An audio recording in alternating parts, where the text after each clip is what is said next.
श्री सत्यनारायण भगवान की कथा। बोलिए श्री सत्यनारायण भगवान जी की जय।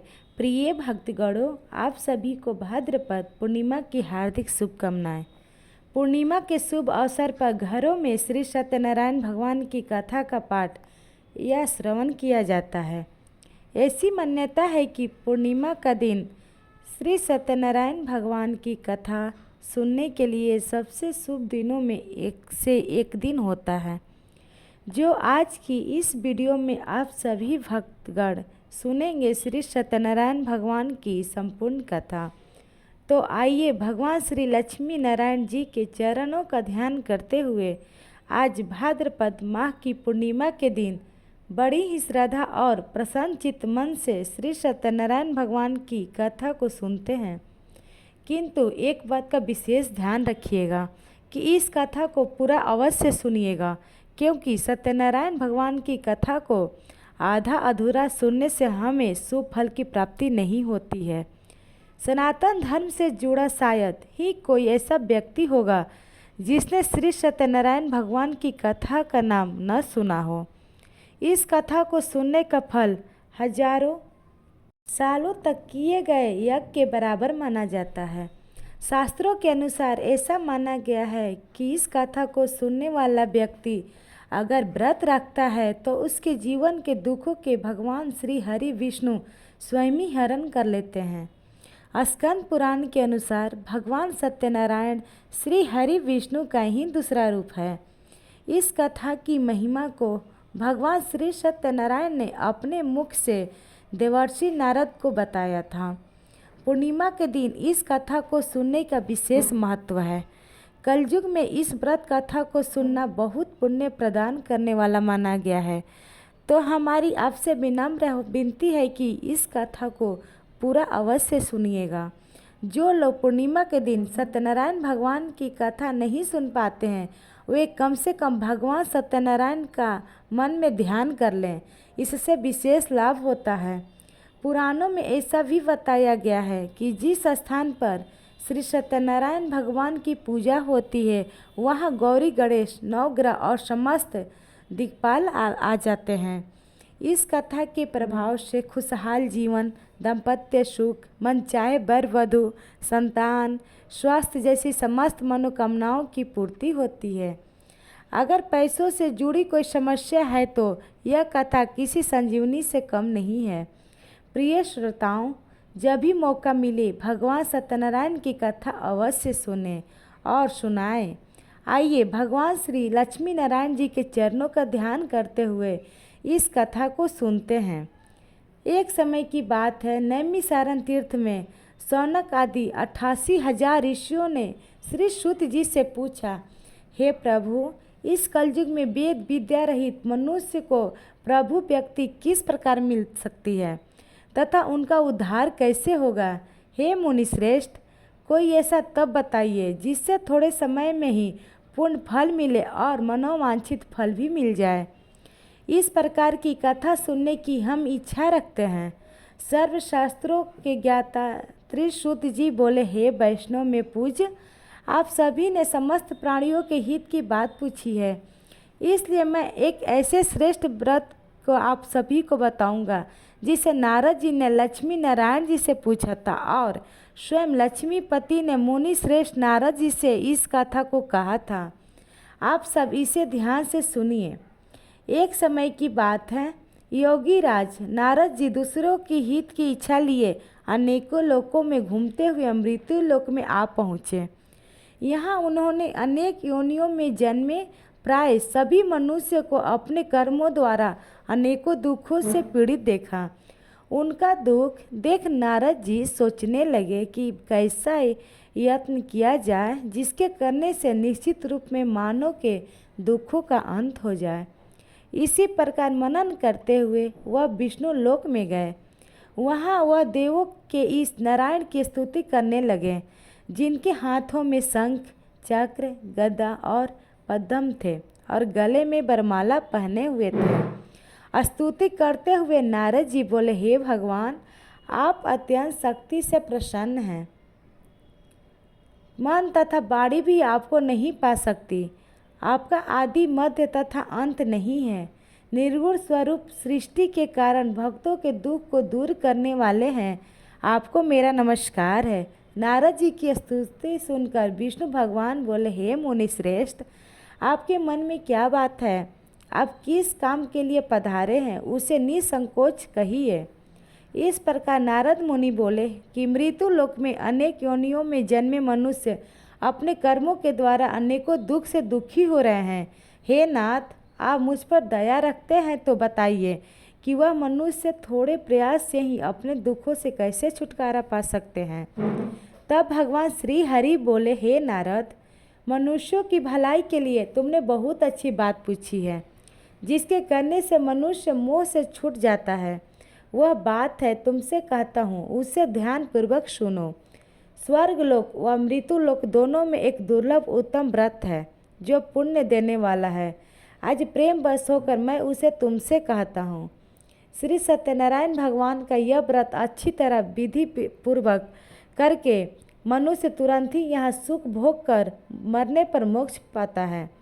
श्री हरि के वचन सुनकर नारद जी बोले, हे प्रभु, उस व्रत का फल क्या है और उसका विधान क्या है? यह व्रत किसने किया था? इस व्रत को किस दिन करना चाहिए? सभी कुछ विस्तार से बताइए। नारद जी की बात सुनकर श्री हरि बोले, दुख और शोक को दूर करने वाला, यह सभी स्थानों पर विजय दिलाने वाला है। मानव को भक्ति और श्रद्धा के साथ शाम को श्री सत्यनारायण भगवान की पूजा धर्मपरायण होकर ब्राह्मणों और बंधुओं के साथ करनी चाहिए। भक्ति भाव से ही नैवेद्य, केले का फल, घी, दूध और गेहूं का आटा सवैया लें। गेहूं के स्थान पर साठी का आटा, शक्कर तथा गुड़ लेकर और सभी भक्षण योग्य पदार्थों को मिलाकर भगवान का भोग लगाएं। ब्राह्मणों सहित बंधु बांधव को भी भोजन कराएं। उसके बाद स्वयं भोजन करें। भजन कीर्तन के साथ भगवान की भक्ति में लीन हो जाएं। इस तरह से सत्यनारायण भगवान का यह व्रत करने पर मनुष्य की सारी इच्छाएं निश्चित रूप से पूरी होती है। इस कलिक काल अर्थात कलयुग में मृत्यु लोक में मोक्ष का यही एक सरल उपाय बताया गया है। इस प्रकार से श्री सत्यनारायण व्रत कथा का प्रथम अध्याय संपूर्ण हुआ। आप लोग बड़ी श्रद्धा और प्रेम से बोलिए, श्री सत्यनारायण भगवान की जय। श्रोताओं, अब दूसरा अध्याय सुनिए। सूत जी बोले, हे ऋषियों, जिसने सबसे पहले इस व्रत को किया था, मैं उसका इतिहास कहता हूँ, इसे ध्यान से सुनो। सुंदर काशीपुरी नगरी में एक अत्यंत निर्धन ब्राह्मण रहता था। भूख प्यास से परेशान वह धरती पर घूमता रहता था। ब्राह्मणों से प्रेम करने वाले भगवान ने एक दिन ब्राह्मण का वेश धारण कर उसके पास जाकर पूछा, हे विप्र, नित्य दुखी होकर तुम पृथ्वी पर क्यों घूमते हो?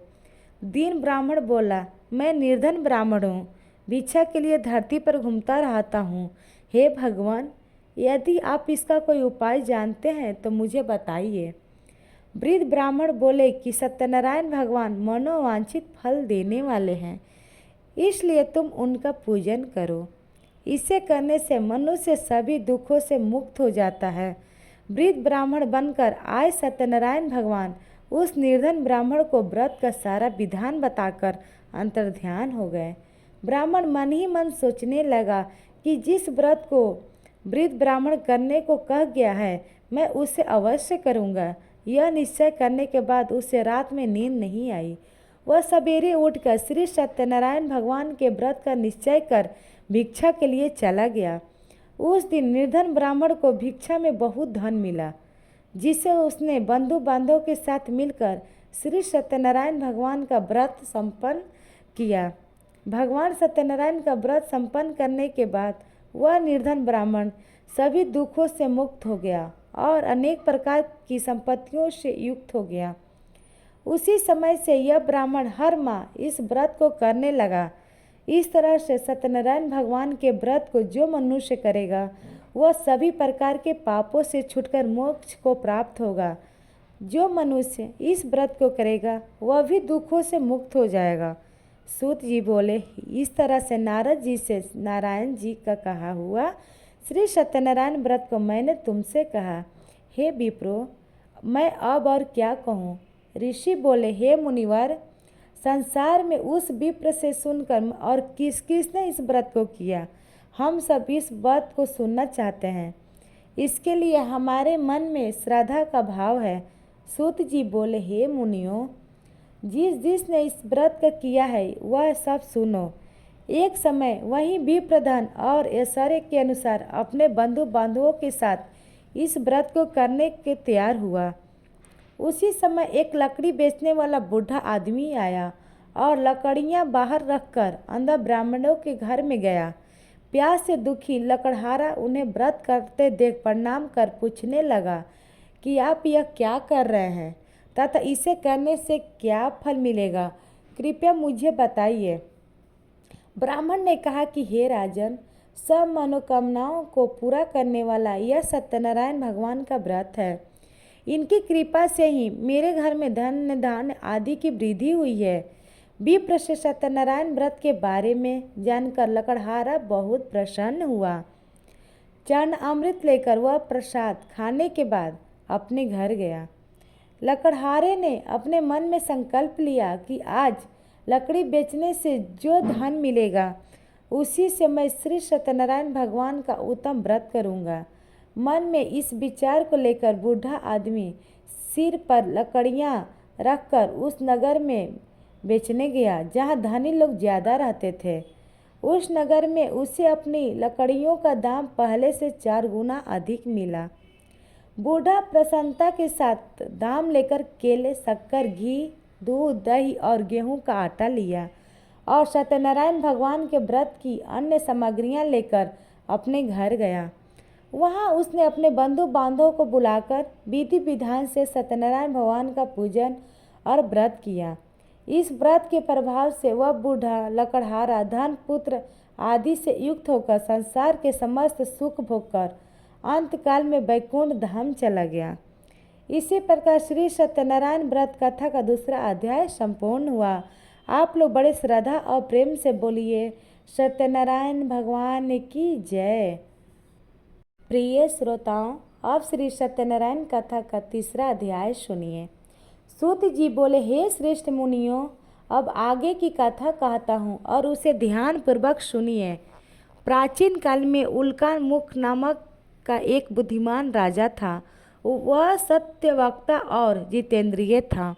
प्रतिदिन देव स्थानों पर जाता और निर्धनों को धन देकर उनके कष्ट दूर करता था। उसकी पत्नी कमल के समान मुख वाली तथा सती साध्वी थी। भद्रशलाला नदी के तट पर उन दोनों ने श्री सत्यनारायण भगवान का व्रत किया। उसी समय साधु नाम का एक वैश्य आया। उसके पास व्यापार करने के लिए बहुत सा धन भी था। राजा को व्रत करते देखकर वह विनय के साथ पूछने लगा कि हे राजन, भक्ति भाव से पूर्ण होकर आप यह क्या कर रहे हैं? मैं सुनने की इच्छा रखता हूँ, इसलिए आप मुझे बताने का कष्ट करें। राजा बोला, हे साधु, अपने बंधु बांधव के साथ पुत्र आदि की प्राप्ति के लिए यह महाशक्तिशाली श्री सत्यनारायण भगवान का व्रत और पूजन कर रहा हूँ। राजा के वचन सुन साधु आदर से बोला, हे राजन, मुझसे इस व्रत का सारा विधान कहिए। आपके कथा अनुसार मैं इस व्रत को करूँगा। मेरी भी संतान नहीं है और इस व्रत को करने से निश्चित रूप से मुझे संतान की प्राप्ति होगी। राजा से व्रत का सारा विधान सुनकर व्यापार से निवृत्त होकर वह अपने घर गया। साधु वैश्य ने अपनी पत्नी को संतान देने वाले इस व्रत का वर्णन कर सुनाया और कहा, जब मेरी संतान होगी तब मैं भी इस व्रत को अवश्य करूँगा। साधु ने इस तरह के वचन अपनी पत्नी लीलावती से कहे। एक दिन लीलावती पति के साथ आनंदित हो सांसारिक धर्म में प्रवृत्त होकर श्री सत्यनारायण भगवान की कृपा से गर्भवती हो गई। 10वें महीने में उसके गर्भ से एक सुंदर कन्या ने जन्म लिया। दिनों दिन वह ऐसे बढ़ने लगी जैसे शुक्ल पक्ष का चंद्रमा बढ़ता है। माता पिता ने अपनी कन्या का नाम कलावती रखा। एक दिन लीलावती ने मीठे शब्दों में अपने पति को याद दिलाया कि आपने सत्यनारायण भगवान को जिस व्रत को करने का संकल्प किया था उसे करने का समय आ गया है। साधु बोला कि हे प्रिय, इस व्रत को मैं उसके विवाह पर करूँगा। इस प्रकार अपनी पत्नी को आश्वासन देकर वह नगर को चला गया। कुछ वर्षों के तत्पश्चात कलावती शादी के योग्य हो गई। साधु ने एक बार नगर में अपनी कन्या के सखियों के साथ देखा तो तुरंत ही पुरोहित को बुलाया और कहा, मेरी कन्या के लिए योग्य वर देखकर आओ। साधु की बात सुनकर पुरोहित कंचन नगर में पहुंचा और वहां देखभाल कर लड़की के लिए सुयोग्य वर ढूंढा। साधु ने बंधु बांधों को बुलाकर अपनी पुत्री का विवाह कर दिया, लेकिन दुर्भाग्य की बात है यह थी कि साधु ने अभी भी श्री सत्यनारायण भगवान का व्रत नहीं किया। इस पर श्री सत्यनारायण भगवान क्रोधित हो गए और श्राप दिया कि साधु को अत्यधिक दुख मिले। अपने कार्य में कुशल साधु बनिया जमाई को लेकर समुद्र के पास स्थित रत्नापुर नगर में गया। वहां जाकर ससुर दामाद दोनों मिलकर चंद्रकेतु नामक राजा के नगर में व्यापार करने लगे। एक दिन भगवान श्री सत्यनारायण की माया से एक चोर राजा का धन चुराकर भाग रहा था। उसने राजा के सिपाहियों को अपना पीछा करते देख चुराया हुआ धन वहां रख दिया जहां साधु अपने जमाई के साथ ठहरा हुआ था। राजा के सिपाहियों ने साधु वैश्य के पास राजा का धन पड़ा देख तो ससुर जमाई दोनों को बांधकर प्रसन्नता से राजा के पास ले गए और कहा, महाराज, हम दोनों चोरों को पकड़ लाए हैं, आप आगे की कार्रवाई की आज्ञा दें। राजा की आज्ञा से उन दोनों को कारावास में डाल दिया गया और उनका सारा धन भी उनसे छीन लिया गया। श्री सत्यनारायण भगवान के श्राप से साधु की पत्नी भी बहुत दुखी हुई। घर में जो धन रखा था उसे चोर चुरा ले गए। शारीरिक तथा मानसिक पीड़ा व भूख प्यास से अति दुखी होकर कलावती एक ब्राह्मण के घर गई। वहां उसने श्री सत्यनारायण भगवान का व्रत होते देखा और कथा भी सुनी। वह प्रसाद ग्रहण कर रात को घर वापस आई। माता ने कलावती से पूछा, हे पुत्री, अब तक तुम कहाँ थी?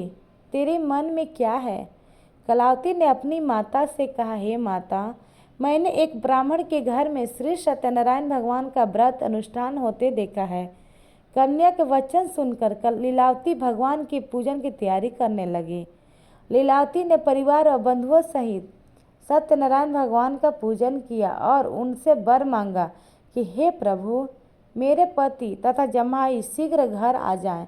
साथ ही ये भी प्रार्थना की कि हम सबका अपराध भगवान क्षमा करें।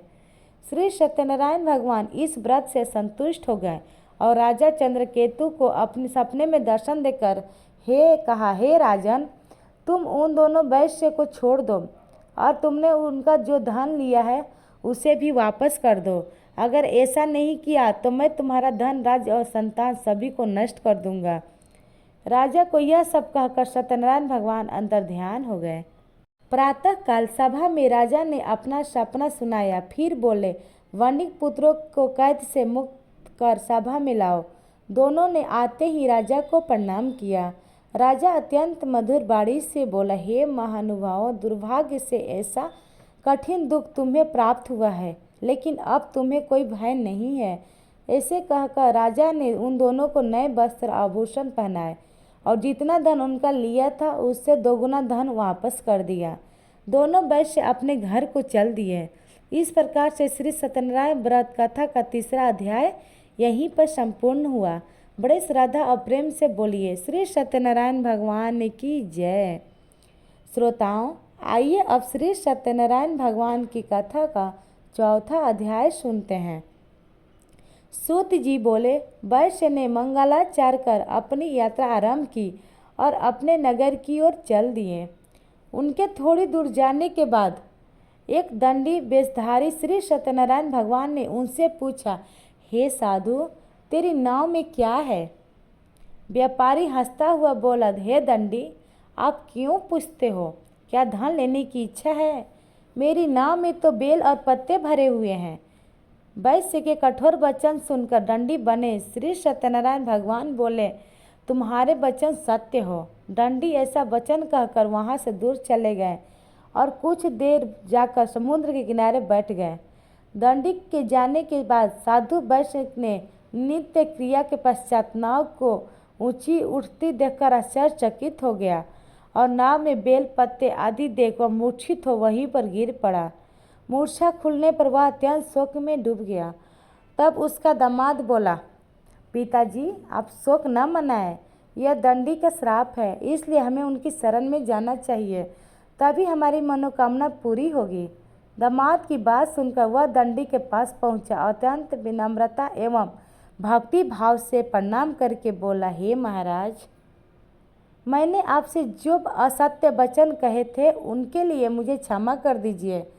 ऐसा सुनकर महान शोकातुर होकर दंडी भगवान बोले, हे वर्णिक पुत्र, मेरी आज्ञा से बार बार तुम्हें दुख प्राप्त हुआ है क्योंकि तुम मेरी पूजा से विमुख हुए। साधु बोला, हे प्रभु, आपकी माया से ब्रह्मा आदि देवता भी आपके रूप को नहीं जानते। प्रभु, मैं तो अज्ञानी हूँ, कैसे जान सकता हूँ? आप प्रसन्न होकर बताइए और मैं अपनी सामर्थ्य के अनुसार आपकी पूजा करूँगा। हे प्रभु, मेरी रक्षा कीजिए और पहले के समान नौका में धन्य धान्य भर दीजिए। साधु वैश्य के भक्तिपूर्ण वचन सुनकर भगवान प्रसन्न हो गए और इसकी इच्छा अनुसार वरदान देकर अंतर्ध्यान हो गए। ससुर जमाई जब लौटे तो नाव धन से भरी हुई थी।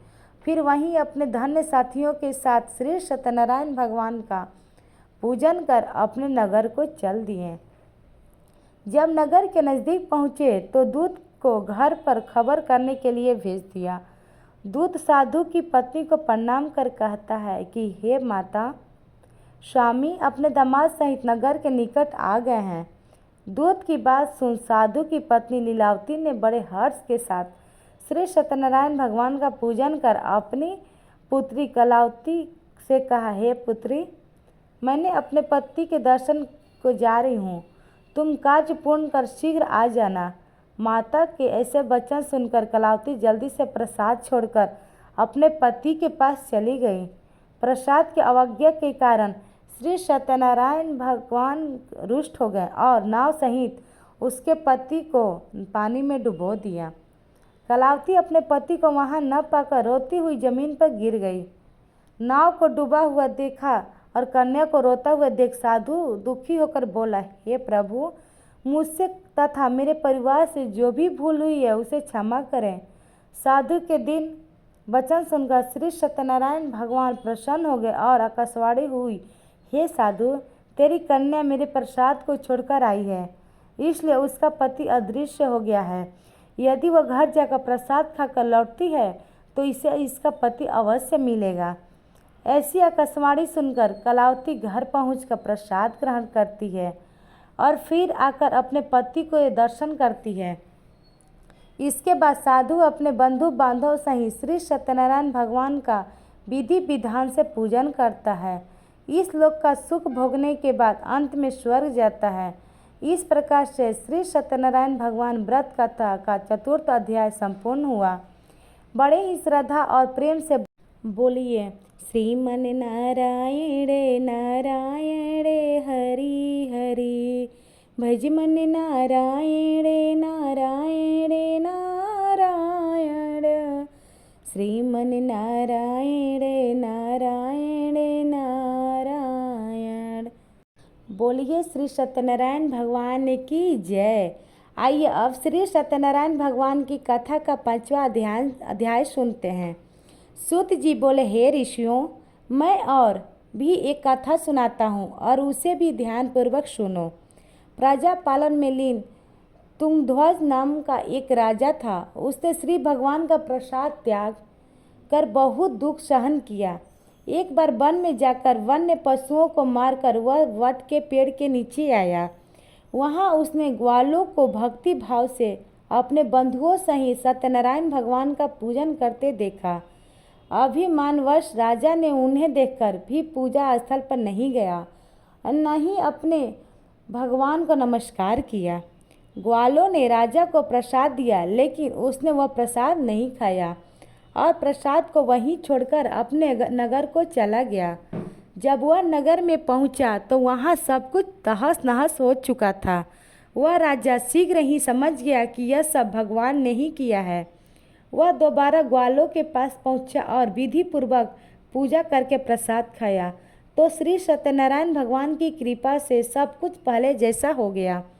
दीर्घ काल तक सुख भोगने के बाद मरणोपरांत उसे स्वर्ग लोक की प्राप्ति हुई। जो मनुष्य परम दुर्लभ इस व्रत को करेगा अथवा सुनेगा, भगवान श्री सत्यनारायण की अनुकंपा से उसे धन दान की प्राप्ति होगी। सत्यनारायण भगवान की कृपा से निर्धन धनी हो जाता है और दुर्लभ बलवान हो जाता है। संतानहीन मनुष्य को संतान सुख मिलता है और सारे मनोरथ पूर्ण होने पर मानव अंतकाल में वैकुंठ धाम को जाता है। सूत जी बोले, जिन्होंने पहले इस व्रत को किया है अब उनके दूसरे जन्म की कथा कहता हूँ, उसे ध्यान पूर्वक सुनो। वृद्ध संतानंद ब्राह्मण ने सुदामा का जन्म लेकर मोक्ष की प्राप्ति की। लकड़हारे ने अगले जन्म में निषाद बनकर मोक्ष प्राप्त किया। उल्का मुख नाम का राजा दशरथ होकर वैकुंठ को गए। साधु नाम के वैश्य ने मोर ध्वज बनकर अपने पुत्र के आरेश से चीरकर मोक्ष पाया। महाराज तुंगध्वज ने स्वयंभू होकर भगवान में भक्ति युक्त कर्म करके मोक्ष पाया। इस प्रकार श्री सत्यनारायण व्रत का 5वां अध्याय संपूर्ण हुआ। बड़े ही श्रद्धा और प्रेम से बोलिए श्री सत्यनारायण भगवान की जय। आइए अब श्री सत्यनारायण भगवान की आरती सुनते हैं। जय श्री लक्ष्मी रमणा स्वामी, जय लक्ष्मी रमणा सत्यनारायण स्वामी। सत्यनारायण स्वामी जनक पातक हरिना, ओम जय लक्ष्मी रमणा। रत्न जड़ित सिंहासन अद्भुत छवि राज स्वामी, अद्भुत छवि राज। नाद करद निरंतर, नाद करद निरंतर, घंटा ध्वनि बाजे, ओम जय लक्ष्मी रमणा। प्रगट भये कली कारण, द्विज को दर्श दियो स्वामी, द्विज को दर्श दियो स्वामी। बूढ़ा ब्राह्मण बन के, बूढ़ा ब्राह्मण बन के, कंचन महल कियो, ओम जय लक्ष्मी रमणा। दुर्लभ भील कराल जिन पर कृपा करी स्वामी, जिन पर कृपा करी। चंद्रचूर्ण एक राजा, चंद्रचूर्ण एक राजा, तिनकी विपत हरी, ओम जय लक्ष्मी रमणा। वैश्य मनोरथ पायो, श्राद्धा तज दिन्यो स्वामी, श्राद्धा तज दीनी। सो फल भोग्य प्रभु जी, सो फल भोग्य प्रभु जी, फिर स्तुति कीनी, ओम जय लक्ष्मी रमणा। भाव भक्ति के कारण छिन्न छिन्न रूप धरी स्वामी, छिन्न छिन्न रूप धरियो। श्राद्धा धारण कीनी, श्राद्धा धारण कीनी, जन को काज सरेओ, ओम जय लक्ष्मी रमणा। ग्वाल बाल संग राजा, बन में भक्ति करियो स्वामी, बन में भक्ति करी। मन वांछित फल दीना, मन वांछित फल दीना, दीन दयाल हरि, ओम जय लक्ष्मी रमणा। चढ़ते प्रसाद सवाया, कदली फल मेवा स्वामी, कदली फल मेवा। धूप दीप तुलसी से, धूप दीप तुलसी से, राजी सतदेवा, ओम जय लक्ष्मी रमणा। श्री सत्यनारायण जी की आरती जो कोई नर गावे स्वामी, आरती जो कोई नर गावे। कहते शिवानंद स्वामी, कहते शिवानंद स्वामी, मन वांछित फल पावे, ओम जय लक्ष्मी रमणा। बोलिए श्री सत्यनारायण भगवान की जय। श्रोताओं, पूरी सत्यनारायण व्रत कथा का निहितार्थ यह है कि लौकिक एवं परलौकिक हितों की साधना के लिए मनुष्य को सत्य आचरण का व्रत लेना चाहिए। सत्य ही भगवान है, सत्य ही विष्णु है। लोक में सारी बुराइयों, सारे कलेश, सारे संघर्षों का मूल कारण है सत्य आचरण का अभाव। श्री सत्यनारायण व्रत कथा पुस्तिका में इस संबंध में एक श्लोक है जिसका अर्थ है कि सत्यनारायण व्रत का अनुष्ठान करके मनुष्य सभी दुखों से मुक्त हो जाता है। कली काल में सत्य की पूजा विशेष रूप से फलदायी है।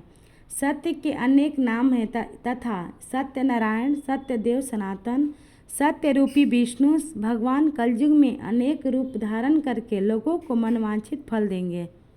इसी प्रकार से श्री सत्यनारायण व्रत कथा संपूर्ण हुई। जय श्री सत्यनारायण भगवान। अगर वीडियो पसंद आई तो हमारे चैनल को सब्सक्राइब करें। धन्यवाद।